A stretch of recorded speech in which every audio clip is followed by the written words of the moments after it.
Mi nombre es Ilan Rubinstein, soy rabino en Israel, en la comunidad de Or HaChaim HaKadosh, en Jerusalén, en Pisgat Ze'ev. Les voy a hablar hoy de las 3 libertades fundamentales que tenemos en Pesaj, pero que se aplican en todos los órdenes y en todos los días de nuestra vida y en todas las relaciones interpersonales que tenemos con nuestra gente. Ustedes saben que Abraham Avinu es el que tiene ese sueño extraño en donde se duerme y Dios le dice que su descendencia será esclava en una tierra extraña donde va a ser oprimida. Ger yeh zarajá be'eretz lo lahem va'avadu binu otam 400 shana. Y la pregunta es, ¿en qué pecó Abraham para recibir ese castigo? ¿Y por qué era necesario castigarlo si su descendencia no necesariamente pecó? ¿Y por qué tienen que pasar por este proceso de esclavitud de 400 años? La verdad, nosotros sabemos que a Egipto lo llamaron nuestros sabios el crisol de hierro, el lugar donde el pueblo de Israel se forjó. Y para que un pueblo se forje, tiene que tener las bases necesarias para que a partir de que comienza el pueblo, su existencia sea una existencia que tenga permanencia, que tenga eternidad, que pueda soportar en el futuro todas las vicisitudes, persecuciones, problemas, y le permitan llegar como hasta el día de hoy al pueblo de Israel a continuar con su existencia a pesar de todas las tragedias, problemas y obstáculos y desafíos que se nos presentaron en la historia. Ustedes saben que el pueblo de Israel bajó a Egipto primero con Yosef, con la venta de Yosef, luego con la hambruna en la tierra de Canaán, cuando Jacob manda a sus hijos a comprar provisiones, llegan a la tierra de Egipto. Ahí, después de un tiempo, Yosef se revela a sus hermanos, les dice que todavía hay más años de hambre, que bajen a Canaán, traigan a su papá y regresen a Egipto. Con la muerte de Yosef se termina también esa luna de miel de Israel, los hijos de Jacob, con los egipcios, y somos esclavizados en la tierra. ¿Qué es lo que primero perdemos? Lo más básico, la libertad física. Nos esclavizan al cuerpo. Sin embargo, todavía sentimos que tenemos la libertad de expresión, que es la segunda libertad más importante incluso que la primera.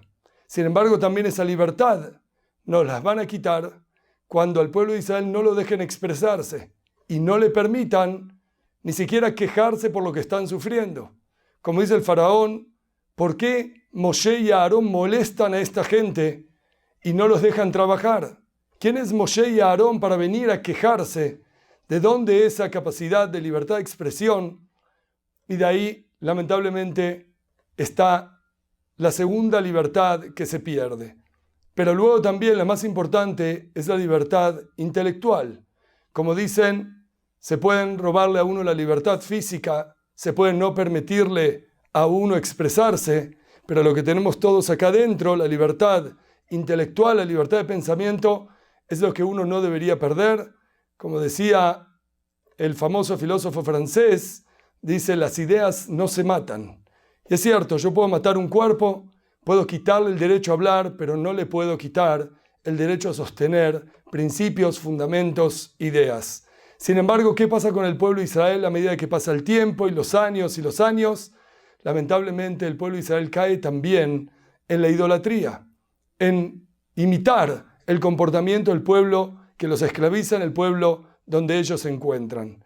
Y por lo tanto, para poder forjar al pueblo de Israel, tenemos que empezar de cero y tenemos que hacerle valorar lo que son las libertades. Por eso nos dice también la misma Torá al comienzo, Vayerev, Vaiboker, Yom Echad. Fue la noche y fue el día, primer día. Y preguntan los sabios, ¿por qué empezar el día con la noche? Al día lo llamamos día también no únicamente como una subdivisión del tiempo, sino porque el día es lo principal, la luz, el momento en que podemos actuar, que podemos hacer. Pero ¿por qué empezar el día en realidad con la noche? Y la respuesta es que para valorar el día, para valorar la luz, primero tiene que haber oscuridad. El mundo estaba oscuro y no había luz. Empezó el día con la noche y una vez que vimos la oscuridad podemos valorar la luz. Así también, si la libertad es un hecho en el cual no nos esforzamos y no trabajamos, existe, pero no la valoramos. No la podemos realmente disfrutar y no la podemos vivir de la manera correcta. Por eso en Egipto perdimos paulatinamente esas tres libertades. La libertad física, la esclavitud, la libertad de expresión, que es más refinada que la esclavitud física, en donde ya no podíamos opinar, dar nuestros puntos de vista, quejarnos ni siquiera de lo que estábamos viviendo. Y por último, la libertad de pensamiento, la más importante, la fundamental, que se perdió también a través de esa forma rutinaria de vivir, de esa presión tan grande que sentíamos que ni siquiera nos permitía tener un tiempo para poder pensar, reflexionar, entender quiénes somos, de dónde proveníamos.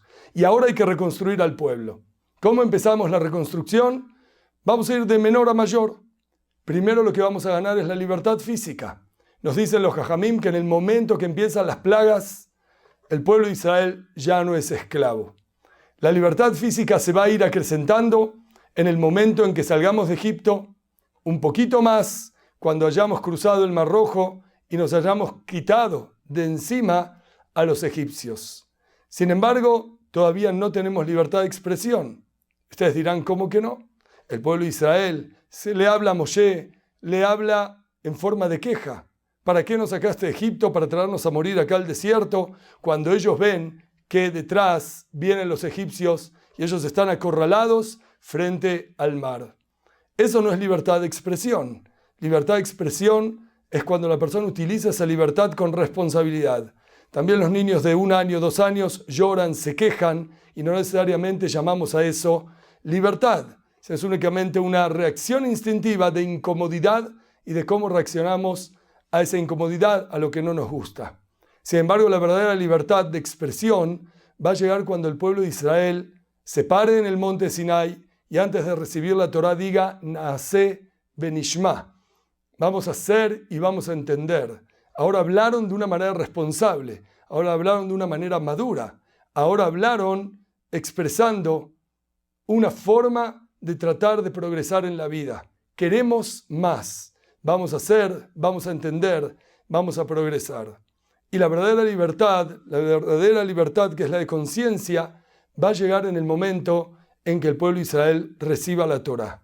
En el momento que llenen con contenido sus pensamientos, dejen de lado la idolatría, dejen de lado los pensamientos de todo tipo de banalidades, también de supersticiones, de formas de vida adquiridas en Egipto que no son necesariamente la forma correcta de vivir. En el momento que recibamos en el monte Sinai los conceptos fundamentales de la fe del pueblo de Israel, de la filosofía judía y por otro lado las mitzvot que nos permiten vivir de una manera responsable, cumplir con esa forma de pensar, el pueblo de Israel habrá obtenido la verdadera libertad. La libertad que, como dijeron los sabios, al tikre harut ala lujot el ajerut. No llames que las palabras de Dios están grabadas en la piedra, sino llama que las palabras de Dios traen libertad. Porque en Ben-Jorín ela mishosek batorá. Porque no hay hombre más libre que el que se ocupa de la Torá. ¿Qué quiere decir? ¿Y quien no se ocupa de la Torá no es libre? El que no tiene el conocimiento de la Torá, el que no conoce los fundamentos del judaísmo, puede pensar que él elige, que tiene libre albedrío. Pero si no hay conocimiento, no hay libre albedrío, porque no hay opciones para elegir. Está lo que conozco y lo que no conozco no es opción. Por lo tanto, cuando uno tiene lo que ya creció y aprendió, muchas veces que no es lo correcto, pero tiene la oportunidad de ver lo que está al otro lado, de ver a la Torá, de ver a las mitzvot, en ese momento puede tomar la decisión entre una cosa y la otra, puede elegir qué es lo que quiere. La verdadera libertad es la capacidad de poder elegir a través del conocimiento. El pueblo de Israel empezó esclavizado de una manera muy terrible, pero no como un castigo, sino como una forma de quitarle algo que se daba por un hecho pero que no era una libertad verdadera y adquirida, el pueblo de Israel a través de esa esclavitud pierde estas libertades y en el momento en que pasan el proceso empiezan a recobrarlas valorando cada una y una de las etapas. La libertad física sin un sentido no vale para nada. Si una persona cree que libertad es haber salido de Egipto para ir a tomar un jugo de naranja echado en las playas del Sinaí, de la península del Sinaí, no entiende lo que es la salida de Egipto. Si uno piensa que la libertad es únicamente hablar y decir lo que yo quiero, sin remediar en el daño que puedo causar con mis palabras o la responsabilidad que implica hablar de una manera no pensada, no inteligente, no entiende lo que es la libertad de expresión. Y si la persona no tiene el conocimiento verdadero de lo que es la vida, lo que es los principios y los fundamentos, no tiene un camino correcto y concreto, no tiene una Torá, una enseñanza, tampoco la libertad intelectual puede estar presente. Esos fueron los conceptos fundamentales por los cuales Dios no castigó, sino forjó en ese crisol de hierro al pueblo de Israel, y esos fueron también los conceptos que hasta el día de hoy nos han permitido sobrevivir, nos han permitido que el pueblo de Israel siga siendo eterno, a pesar de haber pasado por todos los exilios, nos oprimieron, nos quitaron la libertad de expresión, pero la libertad intelectual, el conocimiento, la cercanía a Dios, los conceptos de verdad, nunca lo perdimos. Y por eso, en el primer momento que se nos dio nuevamente la oportunidad de ser libres, tomamos esa libertad con la responsabilidad y seguimos cumpliendo la finalidad del pueblo de Israel, ser luz para las naciones. Ahora que nos acercamos a la fiesta de Pesaj, que podamos nosotros utilizar esas tres libertades de las cuales gozamos gracias a Dios hoy en día, la libertad física, la libertad de expresión, la libertad intelectual, el conocimiento, para ser una forma productiva hacia la sociedad, poder transmitir nuestros valores, ser esa luz para las naciones, y que esta libertad se traduzca también prontamente en la verdadera libertad con la venida del Mesías, si Dios quiere, en nuestro tiempo, en donde, como está escrito en el profeta, Umalea haaretz dea kamaim mechasim etayam, dice, y se llenará el mundo de conocimiento como las aguas cubren al mar, así también ese conocimiento sea heredad del mundo entero y lleguemos a la época mesiánica, donde no se ejercitarán más los hombres para la guerra, ni agredirán unos a los otros, sino que podrán vivir en una armonía con la presencia y la idea de Dios. Chag Sameach, que tengan todos un Pesaj, Kasher Besameach, y que podamos vivir esa libertad en su manera más superlativa.